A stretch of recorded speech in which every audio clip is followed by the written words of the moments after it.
हमारे केसों में क्या हुआ, जिसका मैंने कहा कि अभी जजमेंट पे फैसला अभी हुआ ही नहीं था, अभी लिखा गया नहीं था, अभी उसकी स्याही नहीं खुश्क हुई थी, तो ये फैसला कर दिया गया। मैं रिकॉर्ड पे कहना चाहता हूं जनाब, इलेक्शन कमीशन ऑफ पाकिस्तान जो है आर्टिकल 218 में उसका एक आईनी जिम्मेदारी है कि उसने आजाद होना है। मैं रिकॉर्ड पे 3 बार कहता हूं कि इन जजमेंट जिस तेजी से ये डिस्क्वालिफिकेशन की गई हमारे लीडर ऑफ द ऑपोजिशन और बाकी रहनुमाओं की, मैं रिकॉर्ड पे कहना चाहता हूं और 3 बार कहना चाहता हूं जनाब चेयरमैन, क्या इमरजेंसी आ गई थी? खुदा न खास्ता हमारे आइन को कोई आग लग रही थी जो इनको जल्दी से डिस्क्वालीफाई करना था ताकि वो आग बुझाई जा सके। जिन्होंने आग लगाई है वो तो आराम से बैठे हैं, जिन्होंने कुछ नहीं किया उनको आप डिस्क्वालीफाई कर रहे हैं। क्या कोई खुदा न खास्ता इस पार्लियामेंट की बिल्डिंग को नुकसान हो रहा था जो नुकसान को बचाने के लिए इनको फौरन डिस्क्वालीफाई करना था? जल्दी क्या थी? इंसाफ के तकाजे पूरे कर रहे थे या ये कोई कंस्पिरेसी थी, ये एक स्ट्रेटजी थी?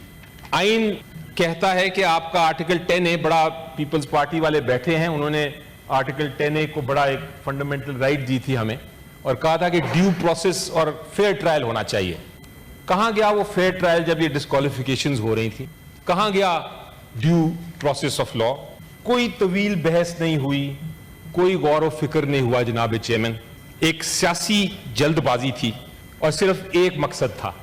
मकसद ये था कि जो अच्छे बोलने वाले हैं, जो सच बोलने वाले हैं, उनकी आवाज को बंद कर दिया जाए, उनको खामोश कर दिया जाए।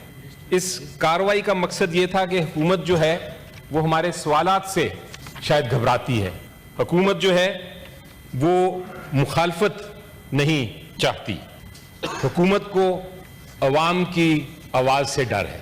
जनाब, ये सिर्फ एक शख्स का मामला नहीं, ये ऑपोजिशन में जमहूरियत के रोल का मामला है। What is the role of the opposition in a democracy?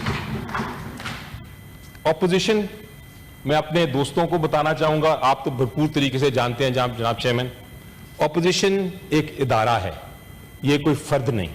Opposition किसी भी ईवान में ऑपोजिशन अगर नहीं है, अगर लीडर ऑफ द ऑपोजिशन की सीट खाली है किसी भी ईवान में, तो वो एक कोरस की तरह है, एक कोरस जिसमें सिर्फ एक ही गाना गाया जा सकता है। It is a chorus that you can only sing one song in. ना तो कोई मुखालफत होगी, कैसा ईवान होगा जहां कोई चैलेंज नहीं होगा? कैसा ईवान चाहिए आपको जनाब जहां इख्तिलाफ ना हो?